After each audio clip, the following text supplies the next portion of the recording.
کھپرو سے آپ کو اپڈیٹ دیں گے فرید مغل کی رپورٹ کے مطابق کھپرو میں یوٹیلیٹی سٹور پر رمضان المبارک کے دوران کم قیمتوں پر فروخت ہونے والی خوردونوش اشیاء پر سبسڈی ختم ہونے کے بعد گھی، دالیں، چاول کی قیمتوں میں اضافہ ہو گیا، جو کہ عوام کے لیے نئی حکومت کا تحفہ ہے۔ اس ہوش ربا مہنگائی میں حکومت کھوکھلے بیانات سے مہنگائی کم کرنے کی کوشش کر رہی ہے۔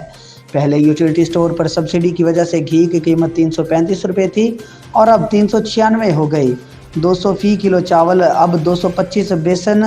240 والا 320، چینی 109 والی 150 فی کلو فروخت ہو رہی ہے، جبکہ اوپن مارکیٹ میں گھی 380، چینی 130، چاول 200، بیسن 200 میں فروخت ہو رہا ہے۔ کھپرو کے شہریوں جاوید راجپوت، شکیل جٹ، غلام نبی ملک نے کہا کہ حکومت پاکستان کو چاہیے کہ یوٹیلیٹی سٹور صرف رمضان المبارک میں کھولے جائیں، کیونکہ یوٹیلیٹی سٹورز پر سستی اشیاء صرف رمضان میں ملتی ہیں اور باقی 11 ماہ مارکیٹ سے زائد قیمت میں فروخت ہوتی ہیں، اور 11 ماہ میں حکومت تنخواہوں کی مد میں کروڑوں روپے ان ملازمین کو دیے جاتے ہیں جن کا کوئی کام نہیں۔